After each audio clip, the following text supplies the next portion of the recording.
August 28 Rakhi పౌర్ణమి plus చంద్రగ్రహణం. ఈ సమయంలోనే రాఖీ కట్టేయాలి, లేకపోతే కట్టుకున్న వారికి కట్టించుకున్న వాళ్ళకి గండ ముందుగానే తెలుసుకోండి. ఈసారి రాఖీ పౌర్ణమి చంద్రగ్రహణం భద్రముహూర్తంతో కలిసొచ్చింది కనుక ఈ సమయంలోపే రాఖీ కట్టేయాలి, లేదంటే గండం అసలు ఫలితం అనేది రానే రాదు. అన్నా చెల్లెళ్ళు అక్కా తమ్ముళ్ల మధ్య ఉన్న స్వచ్ఛమైన ప్రేమకు, అనురాగానికి, ఆత్మీయతకు నిదర్శనం ఈ రాఖీ పండుగ. భారతదేశంలో వైభవంగా జరుపుకునే పండుగల్లో రక్షాబంధన్ ఒక ప్రత్యేకమైన స్థానాన్ని దక్కించుకుంది. ఒక అన్నా చెల్లెలు లేదా అక్క తమ్ముడు ఒకే రక్తం పంచుకు పుట్టకపోయినా వారి మధ్య ఉన్న బంధాన్ని రక్త సంబంధం కన్నా గొప్పగా నిలబెట్టే అద్భుతమైన వేడుక ఇది. అలాగే ఈ వీడియో చూసే ముందు జై శ్రీరామ్ అని ఒక చిన్న కామెంట్ చేయండి.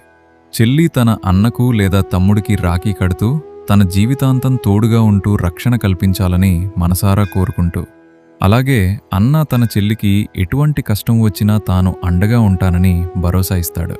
ఒక చిన్న దారం పోగు అన్నా చెల్లెల మధ్య ఎప్పటికీ వీడని బలమైన బంధాన్ని ఏర్పరుస్తుంది. ఈ రక్షాబంధన్ పండుగను ప్రతి సంవత్సరం శ్రావణమాసంలో వచ్చే పౌర్ణమి రోజున అత్యంత సంతోషంగా జరుపుకోవడం మన సాంప్రదాయం. అయితే ఈ సంవత్సరం రాఖీ పౌర్ణమికి ఒక ప్రత్యేకత ఉంది.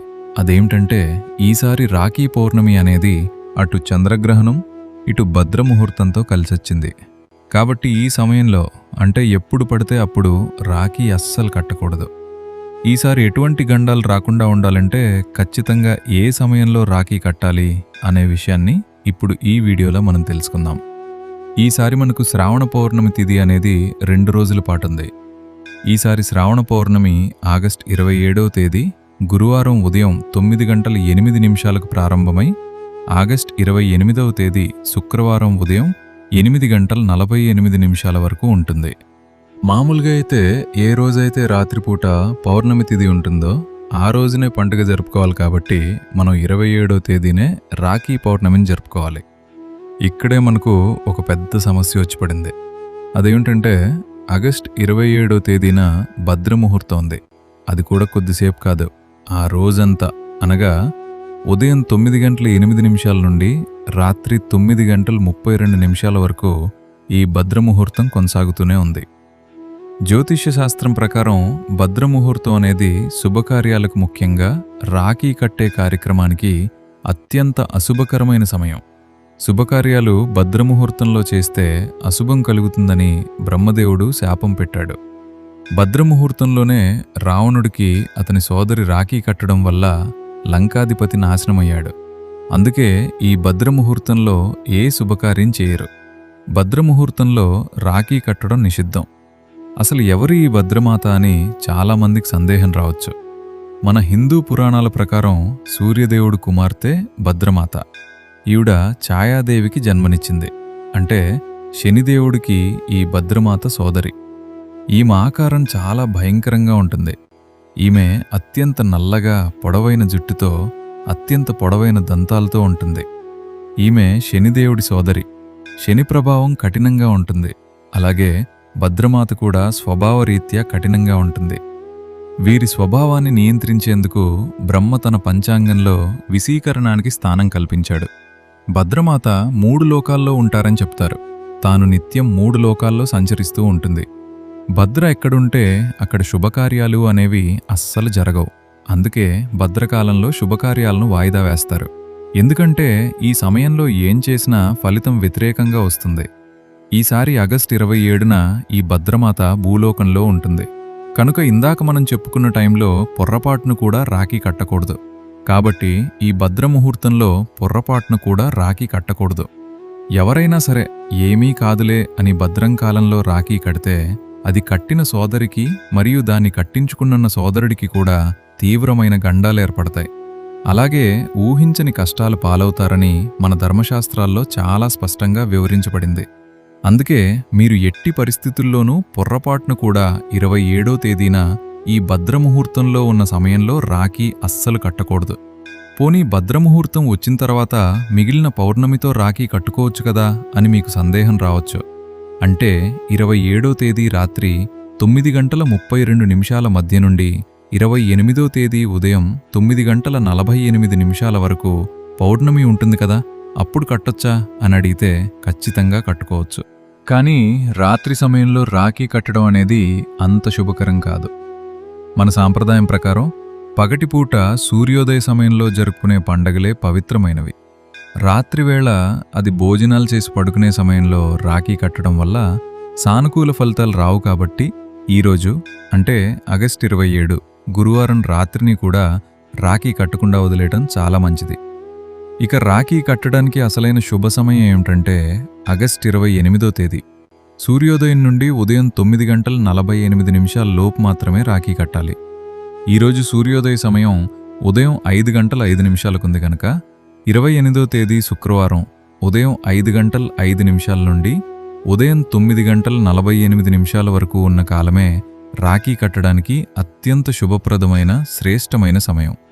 కనుక అందరూ ఈ శుభ సమయంలోనే రాఖీ కట్టాలి. ఈ సమయంలో రాఖీ కడితే సోదరీ సోదరుల మధ్య ఎలాంటి గొడవలు లేకుండా జీవితాంతం ఒకరినొకరు తోడుగా ఉంటూ జీవిస్తారు. అయితే ఇక్కడ ఇంకొక ముఖ్యమైన విషయం గురించి కూడా మనం మాట్లాడుకోవాలి. అదేమిటంటే ఈరోజు అంటే ఆగస్టు 28వ తేదీన పౌర్ణమి నాడు చంద్రగ్రహణం కూడా ఏర్పడబోతుంది. అంటే ఆ రోజు ఉదయం 6:54 మొదలయ్యి మధ్యాహ్నం 12:30 వరకు ఉంటుంది. మరి గ్రహణ సమయంలో రాఖీ కట్టవచ్చా అన్న భయం లేదా అనుమానం అందరికీ కలుగుతుంది. ఇక్కడ మీరు గమనించాల్సిన విషయం ఏమిటంటే ఈ గ్రహణ సమయంలో మనకు చంద్రుడు కనిపిస్తాడా? పగటిపూట కావడంతో సూర్యుడి వెలుగులో ఖచ్చితంగా చంద్రుడు మనకు కనిపించడు. కాబట్టి ఈ గ్రహణం కూడా మన భారతదేశంలో మనకెక్కడా కనిపించదు. శాస్త్రాల ప్రకారం మనకు కంటికి కనిపించని గ్రహానికి ఎటువంటి సూతక కాలం కానీ గ్రహణ దోషం కానీ ఏమాత్రం వర్తించదు. కనుక ఈ గ్రహణం వల్ల మనకు రాఖీ కట్టే సమయానికి ఎలాంటి నెగిటివ్ ఎఫెక్ట్ పడదు. కాబట్టి గ్రహణం గురించి ఎలాంటి భయాలు అపోహలు మనసులో పెట్టుకోవాల్సిన అవసరం లేదు. ఇప్పుడు చెప్పిన సమయమే రాఖీ కట్టడానికి అత్యంత శుభ సమయం. అందరూ ఖచ్చితంగా గుర్తుపెట్టుకోండి. అంటే ఆగస్టు 28వ తేదీ శుక్రవారం ఉదయం 5:05 నుండి 9:48 వరకు ఉన్న టైంలోనే ప్రతి ఒక్కరూ తమ సోదరులకు రాఖీ కట్టండి. ఇదే రాఖీ కట్టడానికి అసలైన దోషరహితమైన శుభముహూర్తం. ఇక ఉదయం 9:48 తర్వాత పౌర్ణమి వెళ్ళిపోతుంది. కనుక ఆ తర్వాత మీరు రాఖీ కట్టినా కూడా పండుగ ఫలితమైతే మీకు పూర్తిగా రాదు. అందువల్ల ఎవరైతే రాఖీ కట్టాలనుకుంటున్నారో వాళ్ళందరూ కూడా తమ విలువైన సమయాన్ని వృధా చేసుకోకుండా ఈ శుభ సమయంలోనే మీ అన్నాదమ్ములకు ప్రేమతో రాఖీ కట్టి వారి ఆశీస్సులు పొంది జీవితాంతం ఒకరినొకరు తోడుగా ఉంటూ అన్ని శుభ ఫలితాలను పొంది ఎల్లప్పుడూ సంతోషంగా జీవించండి. రాఖీ కట్టేటప్పుడు కట్టేవాళ్లు గాని కట్టించుకునేవాళ్లు గాని ఒక శ్లోకం చదువుకుంటే సంవత్సరం పాటు అద్భుతంగా విష్ణుమూర్తి శక్తి మిమ్మల్ని కాపాడుతుంది. మరి ఆ శ్లోకం ఏమిటంటే తేనబద్ధో బలిరాజా దానవేంద్రో మహాబల తేనత్వమభి పద్నామి రక్ష మాచల మాచల. ఈ శ్లోకం అర్థం ఏంటంటే బలిచక్రవర్తి అనే గొప్ప రాజు ఉండేవాడు. ఆయన గొప్ప దాత. ఆయన దగ్గరకు విష్ణుమూర్తి వామన రూపంలో వెళ్ళి 3 అడుగుల స్థలాన్ని దానమడిగి వామన రూపంలో బలిచక్రవర్తిని పాతాళానికి తొక్కేస్తాడు. అలా వామన రూపంలో బలిచక్రవర్తిని పాతాళానికి తొక్కేసినటువంటి ఆ శక్తి మొత్తం కూడా రక్షారూపంలో కడుతున్నారు. ఈ శక్తి సంవత్సరం పాటు మనల్ని రక్షించాలి, స్థిరంగా మనల్ని కాపాడాలి అని చెప్పడమే ఈ శ్లోకంలోని అర్థం. కాబట్టి రాఖీ కట్టినప్పుడు తప్పక ఈ శ్లోకం చదువుకోండి.